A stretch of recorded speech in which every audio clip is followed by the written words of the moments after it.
Hello, everyone. Welcome to another episode of Tea Time Talks. I'm very happy to say that I have a very special guest for you today. Someone you know as the presenter of La Liga News, but someone I know as a wonderful colleague, friend, and a wonderfully talented broadcast journalist as well, Sara Canals. Sara, my dear, how are you today? Hello, I'm missing you so much. So it's great to have you to be here with you. Yes, I'm good. I'm good. Just coping with it, like we all are, Yeah. and missing you a lot. Me too, man. I miss my girl. You're my right hand girl.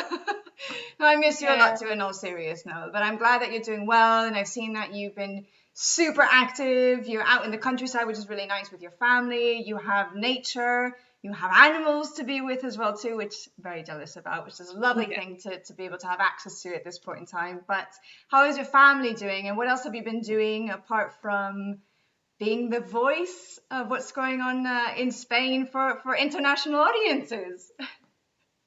Well, I'm here with my parents, as you mentioned, and I decided that it was a good thing to leave the city and be with them. I do the grocery shopping for them. I have a lot of nature, which honestly it helps. It helps because I have a little donkey, some horses, so it's very nice. What are their names? The donkey, honestly, the donkey is called Donkey, so Oh. it's not very original. Uh, then we have Nebraska and Blondie, the two horses, and some chickens. So it's nice. It's nice. It definitely helps. I do a lot of running too, watching lots of shows.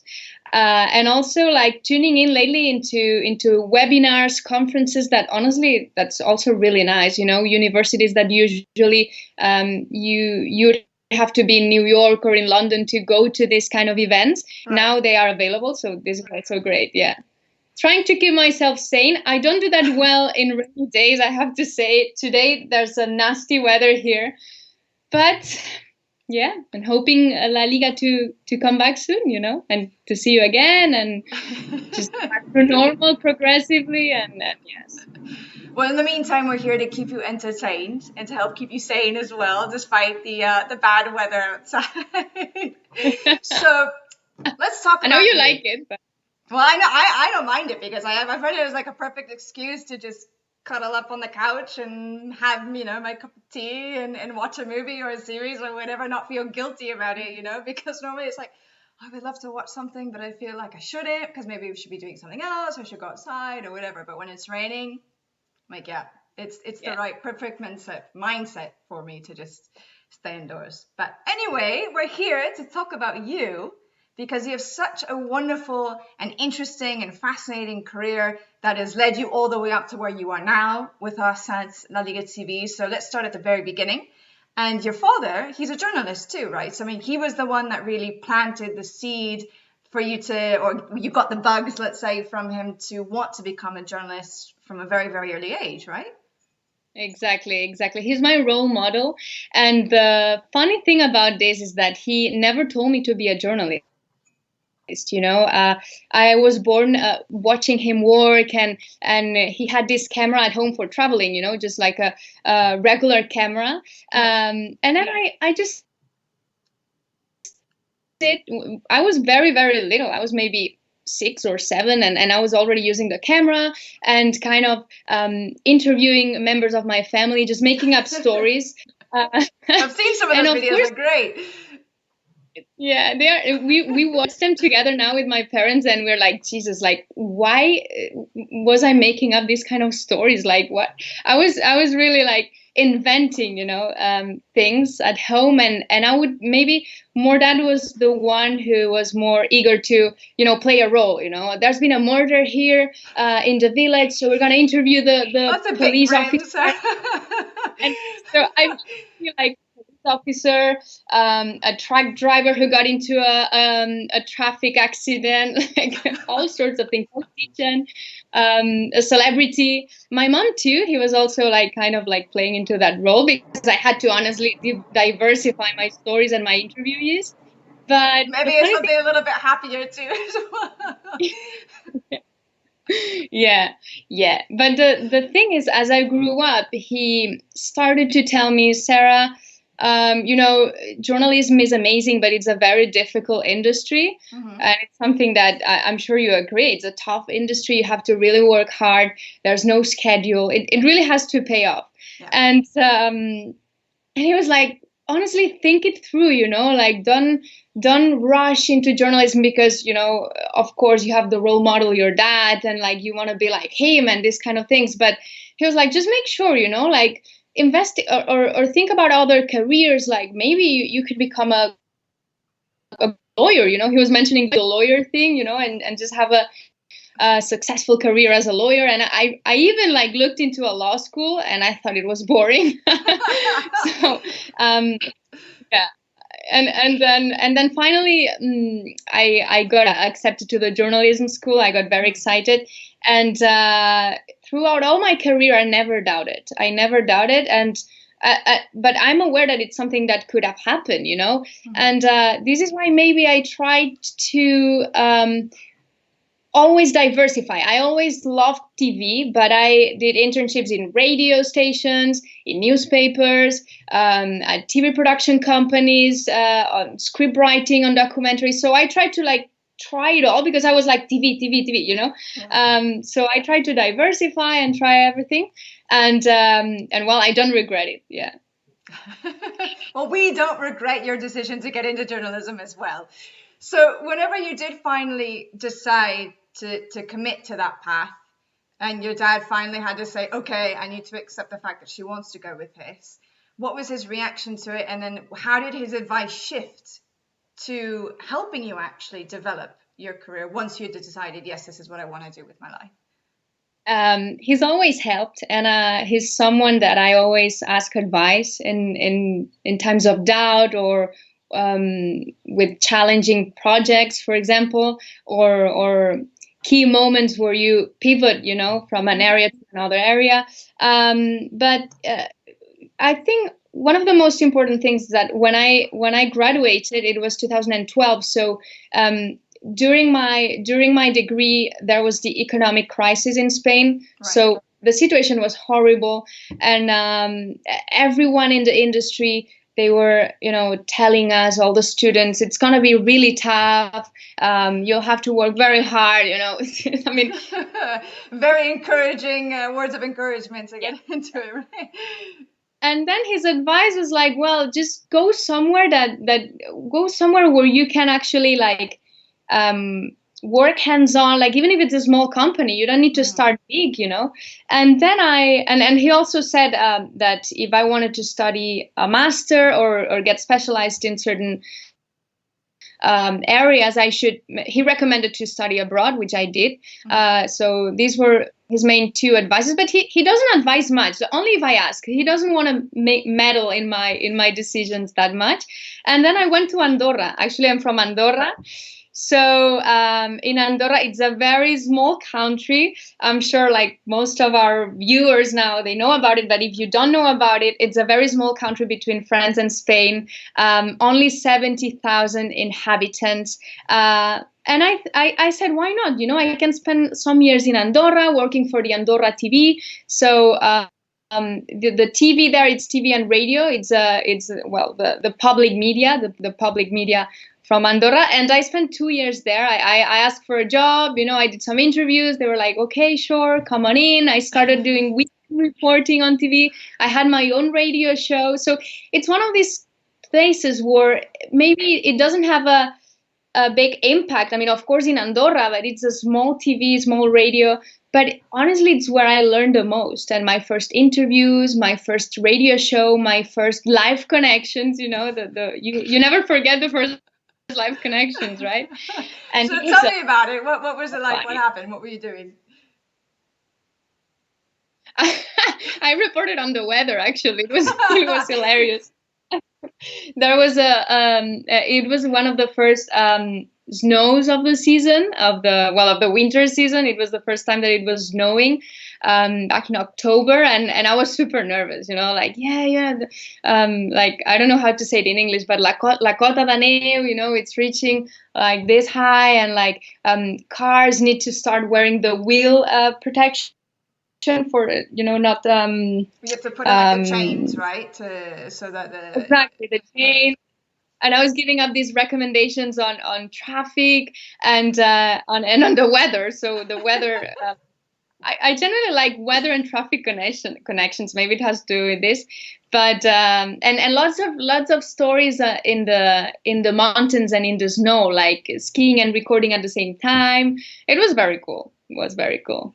Oh, that sounds fun. It sounds like a nice way to break into the industry, doing something totally different, maybe you never expected to be doing, especially given your background and how you enjoyed talking about, accidents and murders. But I remember one time they sent me to cover a ski race. And my editor was like, okay, Sara, you have to go to this ski race. It was a Red Bull event where cool. all the people were dressed with funny hats and like with costumes, and he was like, you have to cover the start of the race and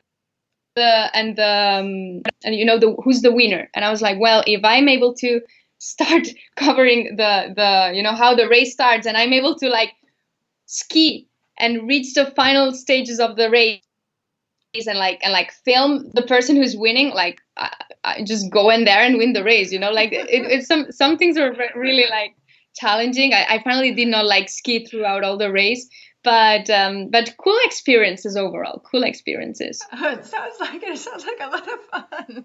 So I'm going to stop you for a second because Mark Brown has joined us. He stopped by to say hello for a moment. So hi, Mark.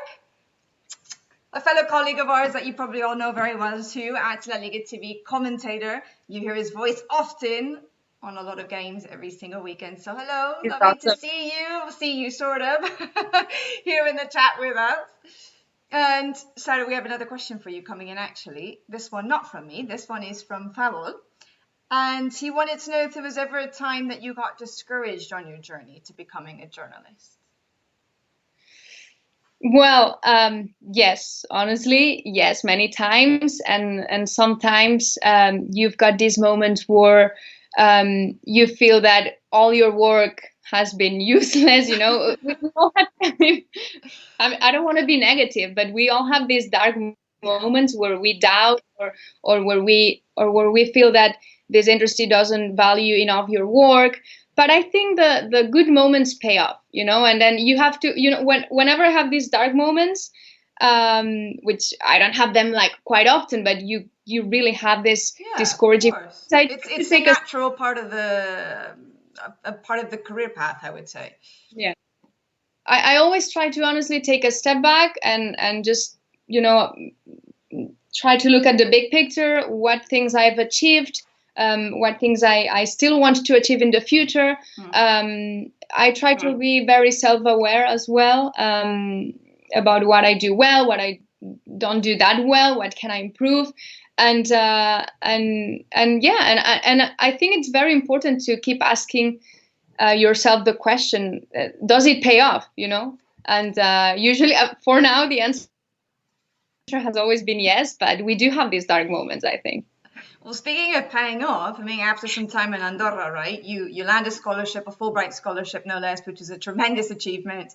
And it takes you to New York City, to the Big Apple, where you get to spend a couple of years.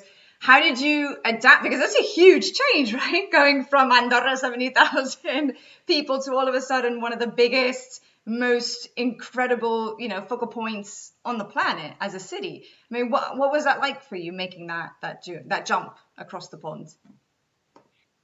It was amazing, but I'm also a person that I believe I have fun kind of everywhere. So I love Andorra, and it's a very villagey society, and we all know each other, and it's great. But I also love New York, and I think I adapted quite well to the change. And I have great memories of New York as well. But I think I couldn't pick, like every city, every country has its nice things. But yeah. So you were there, 2 years, right, in total? So what was... Yeah. Tell me some of your favorite anecdotes, some of the best stories, or some of the best elements of living in a place like New York City. It's very difficult to pick, but I think what I enjoyed the most is the diversity. You meet people from all around the world. My best friend, she is a Turkish artist. We are still Nice. in touch, and we live together. Yeah, she's my roommate, missing her a lot. But you meet people from all around the world, studying different kind of things, working at myriad industries. It's very enriching, and it's very fun. And also I believe it's a city for everyone. If you like rock and roll, you have rock and roll. If you like salsa, you have like cool events. If you like art, you have like great museums. If you like politics, you have like all these institutions, the UN. If you're like a finance person, you have the financial area, and you can work at these like amazing huge companies. It's very, I don't know, it's very easy to get the get dive into this feeling of like almost like a melting pot in a way of just exactly. Everything kind of mixing together in such a wonderful way, a beautiful way, chaotic way too, right? The city that never sleeps, stuff always going on there. How would you say that experience, that it shaped you as a journalist, and how it's helped you to be where you are nowadays? It helped a lot, positively. I was there studying a Master of International Relations for 2 years, and I met incredible professors, and I learned a lot. But from day one, I told myself, that's very journalistic too. I told myself, Sarah, you have to, instead of studying, which you have to study, but you have to try things out. You have to, I was this kind of person that there's a tour inside the UN, or there's a special visit at the Federal Reserve. I was always going to these kind of events, and I think it helped me be more open-minded. I think that's the highlight of my 2 years there. Mm-hmm. In there, I found an internship. Well, I got into an internship at the United Nations, which was amazing, and I got the idea out of one of these events. The tour. There was a guy at the communications department. He said, "Well, you guys can like apply for an internship here. It doesn't seem that like difficult. It's not impossible. You can all like try and if you work hard, you can really achieve these kind of things that at the very beginning they seem impossible." Sure. And I think that also shaped me in the sense of sometimes you aim very high, but you have to aim very high. Why not? Nothing's impossible if you really work hard. And I mean, I'm very positive, but you have this attitude, really. Like, why not? 5 years ago, I would never imagine that I would be reporting for the BBC, and I managed to do it. And if you know your path and you work hard, eventually you'll get there. Mm-hmm. And I also did a very cool internship at New York One News, which is the local station of New York, and that was a very learning experience, actually. And I'm thinking about these days, because when I was there was the Zika outbreak and the Ebola outbreak too. Right, so two epidemics that I'm having classes these days. You're becoming like a specialist in covering epidemics. Well, it's true, because the Zika, it was especially tough for New York, and I was shadowing the health reporter, actually, and we were doing lots of stories on how the Latino population was going to Latin America, which was hit hard by Zika, and they would come back to New York, and it was very challenging, and it was through mosquito bites, and the summer was approaching, so mosquitoes were prone to be more actively biting people and spreading the virus. And also my final paper on my thesis was about Ebola and the effects on education systems in Liberia. So like I really weirdly I really got into it. The pandemic, but very interesting, and I think I also kept this idea of not being narrow-minded. I never also thought I would be shadowing a health reporter. I like politics a lot, but why not? Health reporter, okay. You always learn something from people and from certain areas, and it was very nice, yeah. So after your time in New York, you come back to Spain, to Spain, I mean Andorra rather, but you didn't go back to Andorra, you came to Spain and you went to Barcelona, right? That was directly where you went to after that. So tell me about your time once you actually landed to Barcelona. Why did you decide to go to that city instead of going back to Andorra? Did you feel that you had more opportunities, that it was a place for you to build on what you had already done in Andorra? Tell me about the decision-making process behind all of that. Yes. So the thing with the Fulbright program, which is a great program, but the rule is that you have to go back to your country. And I went back to Andorra, but I was raised in Barcelona, so I kind of sent job applications to both countries, and I was exploring the market. I was a bit stressed because you start from scratch, and you just go back from 2 years of being a bit disconnected from here and what's going on, right? And finally I found a job at a local station here in Barcelona, 8TV, Catalan television, and I became the international reporter, which was very cool. And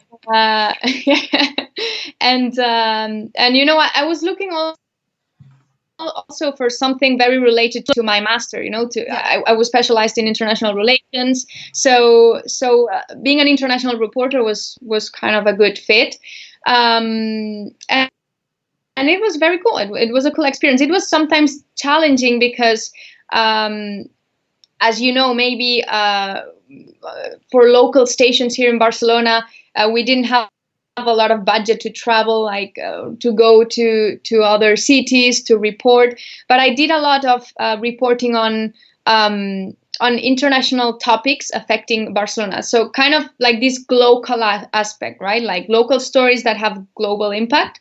Right. Then I spent a year there, and it was a year in which we saw a lot of terror attacks in Germany, in Nice, in Paris, like stabbings in the London Bridge. So it was a year that it was very dramatic in this regard. And I remember my senior international reporter, we were always working together. We were a team of 2. And every time that there was a terror attack, we already had the protocol of like how to inform and how to build the story. And at some point we were like, Jesus, we already have this like protocol in our system, and it was very scary. So this is why I started to dig into stories on Barcelona and how Barcelona could prepare the city for a potential attack, right? Like stories with police, with schools, you know, how schools were detecting cases of radicalization amongst kids, amongst students, how the police was, you know, investigating potential radicalization behaviors, also with Muslim communities. What were they doing to prevent people that would come to the mosques and that maybe they were detecting that they were their ideas were getting more and more out of context, and these kind of stories, right? And how Barcelona could prepare itself for a potential terror attack. And then, unfortunately, a few months later, the terror attack took place. So making a very big deviation from that, you ended up making your foray into sport, into football specifically. Exactly. So you ended up going to FC Barcelona, no less, a hugely world-recognized, world-renowned club, home of Lionel Messi and so on. And the digital team had, at the time, they were creating a brand new project for international audiences, right? And that's when they decided to bring you into the mix. So tell me a little bit why you actually decided to make that change and going to something totally different and brand new for you.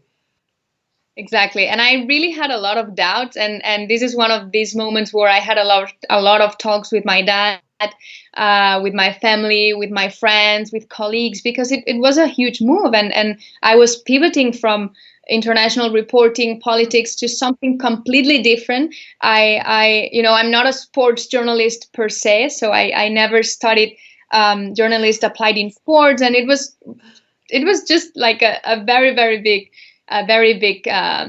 change challenge, sure.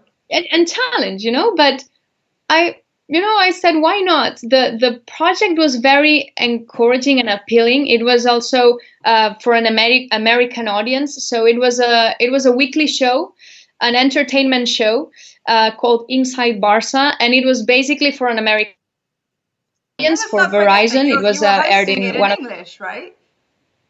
Exactly, and I think I like the fact that it was an American show, and I just came back recently from New York that I really liked. It was my first show in English, and it's true that happened also like a few days after the terror attack, and the terror attacks in Barcelona were a big moment because I started doing live connections for this international media in English. So I said, okay, why not? It can be a good platform to improve this skill, and improve reporting in a foreign language. And also the head of the project at Barça, my boss, he was actually very into the idea that I was not a very fan sports person, and that I was not a sports journalist per se, so I could have more perspective and like a more neutral, balanced, unbiased kind of approach to things. He liked that idea, and that also gave me confidence to accept the project. And I don't regret it at all. Actually, I learned a lot. I think the most challenging aspect was the fact that it was entertainment. So I'm a very newsy person and serious work. I'm serious, and all of a sudden I was hosting this show in which we had two rappers that were doing a section and rapping and doing games with people. I had to do contests with fans. I had to play with them, and everything was really fun and smiley and energetic. And at the beginning, my team was like, Sarah, this is not a news show. You can yell, you can laugh, you can you can have fun. My first pilots were really, I was super nervous and with a just newsy face and serious face, and it helped me to loosen up a bit. Well, good. And so the $1 million question that I'm sure so many people want to know, especially Barcelona fans, did you ever have the chance to meet players or to interview any of the players during your time there? Well, no. And okay. I'm sure this is gonna be discouraging maybe for some people who are watching this chat, but I think this is something that, I wish it was different, but there is a very strict protocol, even if you work from inside a club, to have access to players, right? They have their PR people, they have their communications person, there's a protocol, and you cannot just be like, hey, I host a show for Barca's digital department, so I'm just gonna go there in the middle of a training session and just approach them. You cannot. So I did interview Patrick Kluivert. That's quite good. Yeah. That was very funny. We went to an American school to interview kids on the Thanksgiving week. It was Thanksgiving. Let's not forget it was an American show, so we would take all these traditions, Thanksgiving, and how football players are celebrating it. And it was funny because it was the school where Patrick Kluivert would bring his kids, and we were like, can we ask him a question, because you cannot just freely approached, but well, he was not a first team player anymore, and he was a Barça ambassador, so he was actually very nice, and we actually asked about the Thanksgiving, and he had a Thanksgiving tradition, with the kids, and he would cook the turkey, and it was nice, but we didn't have access to players, and that was sometimes frustrating, but I think it's the way it works for most of these huge clubs in Spain, at least. So what would you say were some of the best moments or some of your favorite memories that you had while you were there? Well, the best memories, which were also a bit sad, or the highlight of that season at Barcelona was the fact that it was Iniesta's last season. So we had to do a special show when he announced that he was leaving, and at this emotional press conference where he was in tears, and we prepared a whole Iniesta special, and it was sad because I think he's a very beloved player, the captain, very humble, and you know, we kind of at some point we were like, we're saying bye to Iniesta at every show because it was like his last Clásico, his last game against Real Sociedad, his last moments in the pitch. I remember there was a video in which he stayed, like it was already dark night, it was a midnight, and he was alone in the pitch, just being down. And we were like, I mean, it was very sad, very, very sad. I don't even want to imagine what will happen when Messi retires. But like, it'll be very dramatic scenes, I can imagine. It'll be saying goodbye for a very long, extended period of time, no question. So, any other stories, or shall we move on to where we are now, La Liga TV? Well, that also something that was very, very also funny. It was the 2017-2018 season. So Barça were doing really well. They set up a new record of 43 consecutive unbeaten games in La Liga. 43. Going back to the previous season, and my friends were telling my friends who support Barça, they were saying, Sara, since you joined Barça, we're not losing. Like, so you're the lucky charm. They're like, you can't ever leave the club. I was the lucky charm, and then Barça lost at one of the very last games of the season against Levante, the single game that we lost, and it was like, you know, we also at the Inside Barça, we wanted to, you know, to do like a clean, like no defeat season. And on the other hand, it was also the season in which Barça lost against Roma in the Champions League quarterfinals, which was a disaster. And that's something that,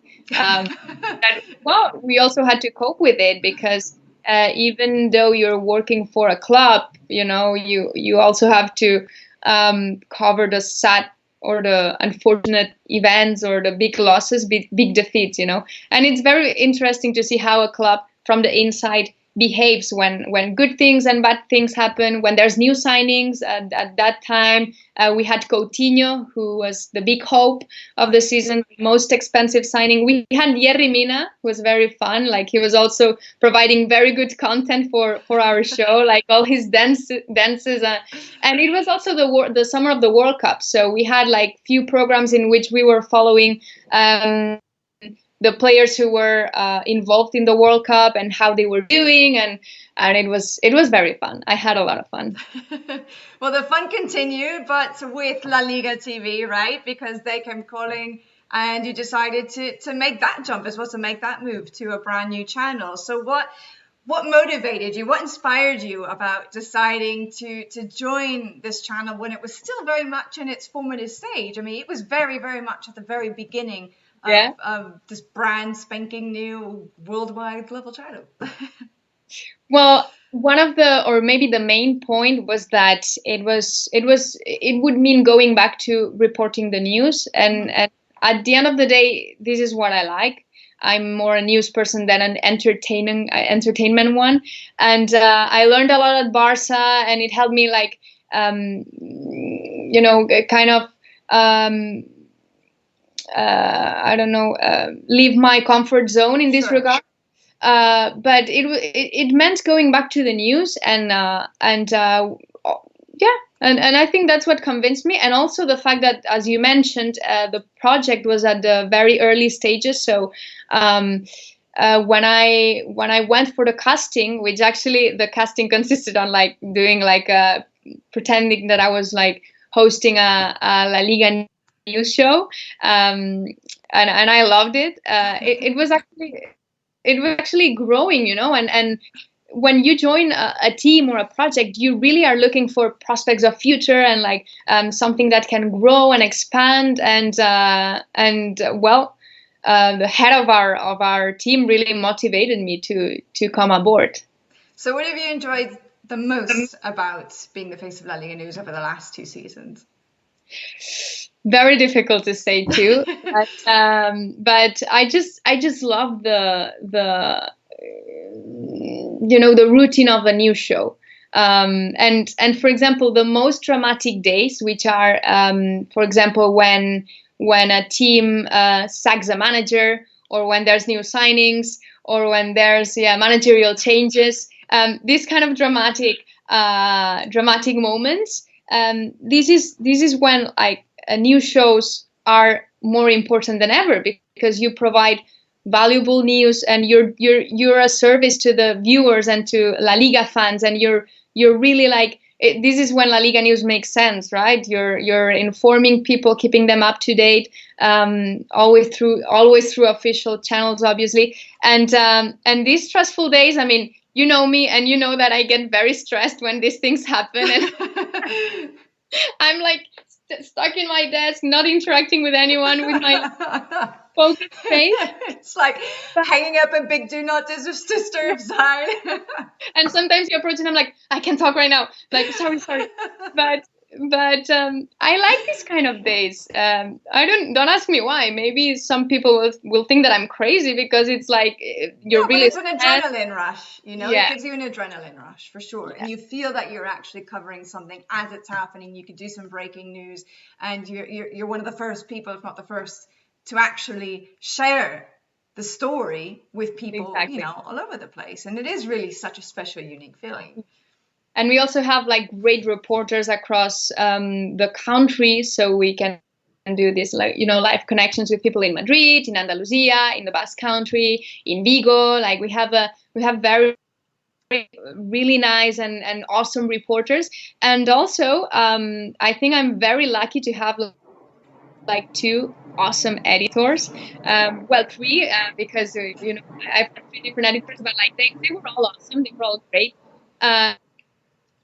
You know, every editor has their different style and their different way of doing things, but they are amazing, and I really learn from them every day, in all the aspects. And what would you say is the biggest thing that you've learned, the biggest takeaway for you in all of this time, both working with them and also things that you've discovered for yourself working for La Liga News? Well, sorry to put you on the spot. No, but I think for me honestly, it was a huge challenge, because I went from Barça to 20 teams, you know. Yeah. And it was challenging. It's also a different language, which I'm always kind of paying attention to this challenge, and it's something that I've been overcoming, and that I'm also every day you learn how to communicate better in a different language, to express yourself better, and maybe the takeaway is that when you have the right team and the right, you know, people around you, you learn from them, and you improve on a daily basis. You know, sometimes you don't feel like you're improving or that you're learning a lot, but then you go to like a show that you did in the last year, and you compare what, you know, your two shows, and you're like, wow, like I really learned from these people, and I really like I can improve. And when there's room for improvement, and when you have good role models, you improve a lot. And also, I mean, now we're talking about the news, but I remember my interventions at Viva La Liga with you, Semra, last year on Thursdays, which it was a different kind of role. I would just, you know, do a section and explain a topic, and you know, we have like different kinds of shows. We can adapt to different formats, and I learned a lot, and I still hope to continue learning with you guys. You will, of course, and we'll continue to learn from you as well too. It's a mutual two-way street.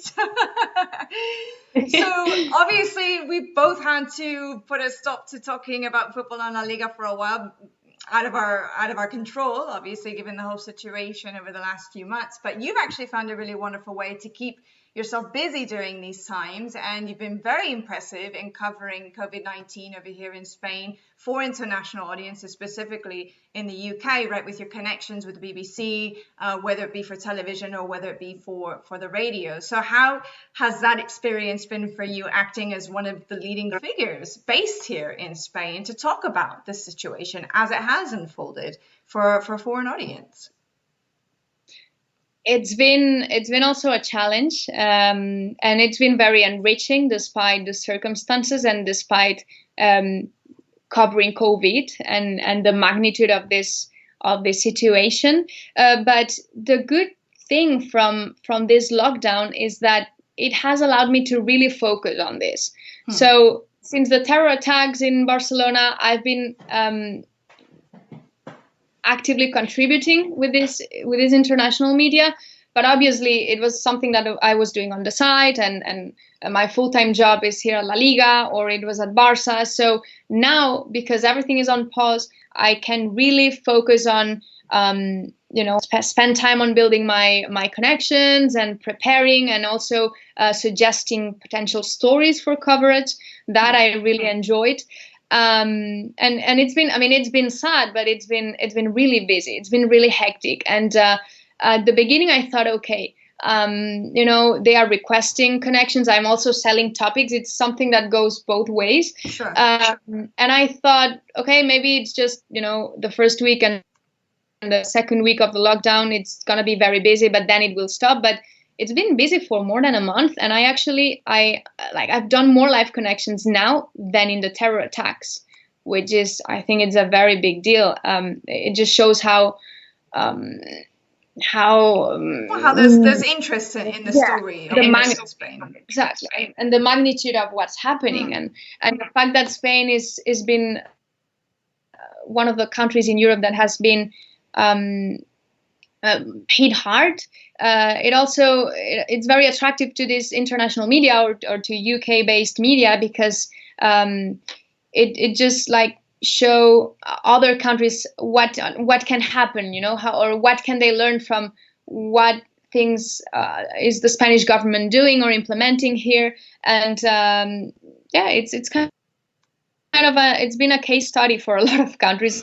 Nationally, here in Spain we had Italy, but I think it's been also it was very quick, and yes, it's true that a lot of experts are saying that the Spanish government didn't react quite fast, or could have been more strict from the beginning, because we had Italy as a case study. But Spain has also been a huge case study for other European countries, because the epidemic spread really fast, really fast in Spain, and we had main points that we could say they have triggered this rapid spread of the disease across the whole peninsula, with Madrid and Catalonia being also one of the most affected regions. Barcelona, of course, the two big cities have been really hit by the virus, and they have been very curious on what triggered this rapid spread.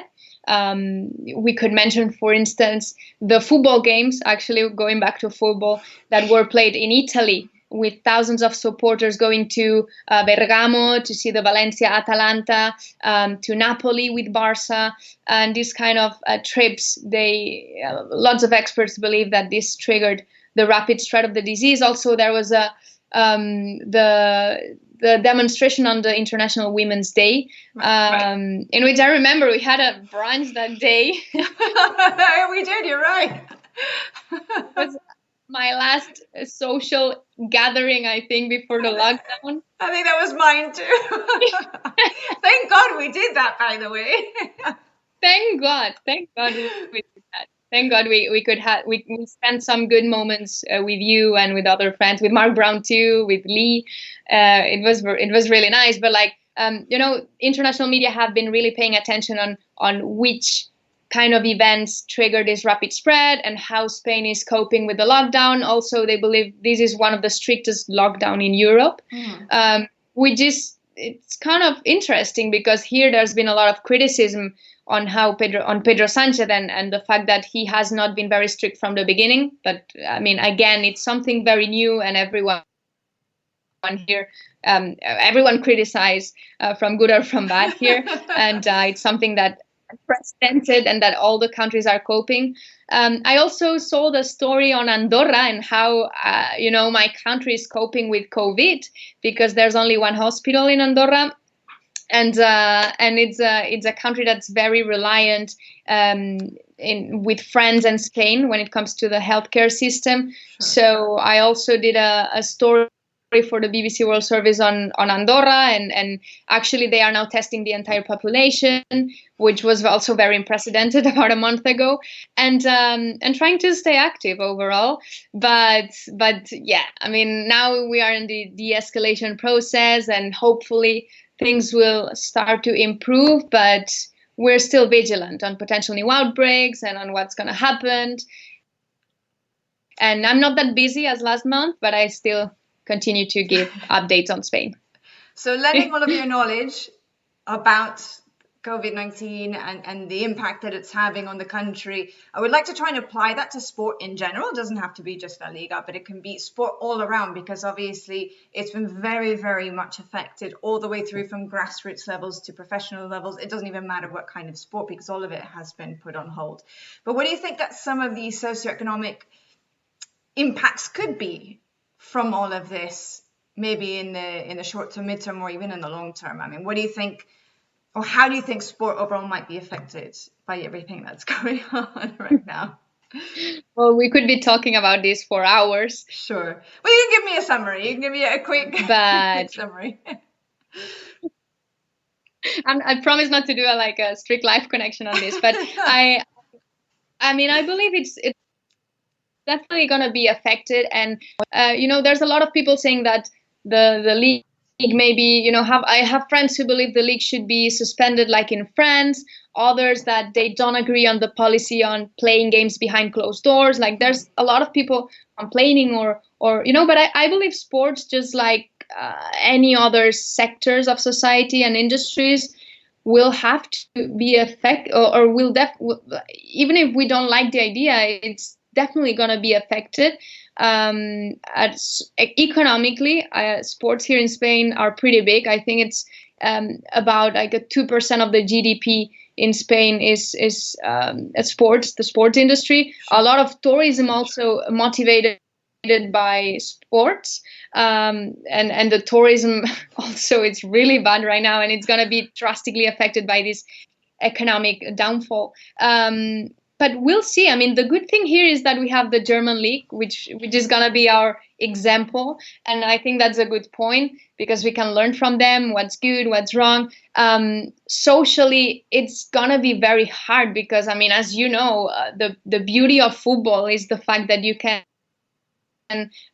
gather at an apartment with your friends, all in the couch, like all together watching a game and going crazy, or going to the stadium. Or going to a bar and just have a drink and watch the game and comment, and we are not going to have that. And I think that's, for me, that's the I still cannot imagine how this is gonna unfold, but I think that we have also positive things from this, and trying to look at the positives. I think that what we've seen in the lockdown is that maybe players are more approachable, and that's something that fans really like.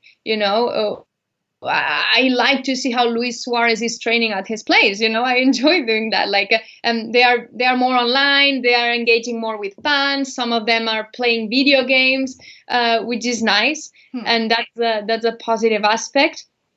We've also see some charitative initiatives from players. That also very nice to see. We'll see as well if football is going to become more accessible economically for viewers. I mean, as for now, we haven't seen that yet, but I wish that maybe, it could be a positive aspect to look up for. And I believe maybe something that's going to be very interesting is how big televisions and big TV production companies and the filmmakers who are covering the games are, finding new ways to communicate. For example, I saw a cameraman that was testing the system for this upcoming weekend of Bundesliga, and they were recording with an iPhone. They were recording vertically, so that people maybe can watch a game on the phone without like watching it horizontally. So they are like, the industry is also trying to catch up with this new weird situation, and maybe that's gonna this is gonna trigger positive things, that once the lockdown is normal and is over, once the lockdown is over and we go back to normal, maybe we can keep these positive aspects. I certainly think there's a lot of positive aspects that have come out of this that we will be able to look forward to. And even for us, it'll be really interesting to see what changes and how ourselves will have to adapt to everything that comes our way. But listen, we can't end without the telling of a very special story. And you can thank Graham Hunter for this one, for bringing it up. Because it really is an epic tale, as he put it. And it has something to do with Sara Canals being an international criminal, having a rap sheet. No, only joking. But you need to tell the story, and it involves you in Singapore and the very famous infinity pool. Yeah. I mean, thanks, Ryan, for reminding us to the story. Like, it was scary at the moment. This happened before moving to New York.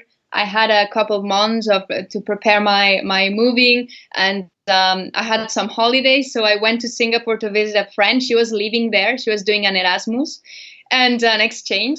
And then and we were a group of 8 girls. Sorry, we were a group of 8 girls. And just remembering the story makes me laugh. I'm trying to explain it so it doesn't sound really bad. Basically, one of my best friend, the Diana, she was living in Singapore. One of the like visits that you really need to do when you're in Singapore is the Infinity Pool, the Marina Bay Hotel, and that pool that I'm sure you've seen in all the movies. And we were very excited and looking forward to visiting that pool and swimming inside the pool. But my friend was like, well, in order to access the pool, you need to be a hotel guest.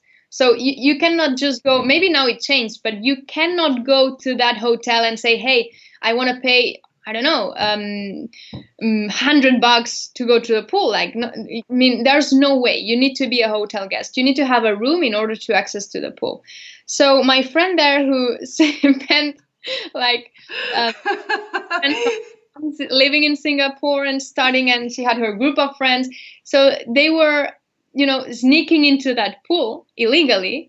They had their own systems. She was like, no, we're going to just sneak into it. Nothing's going to happen. We're just going to line up in the elevator. And once a guest comes into the elevator, we're just going to go,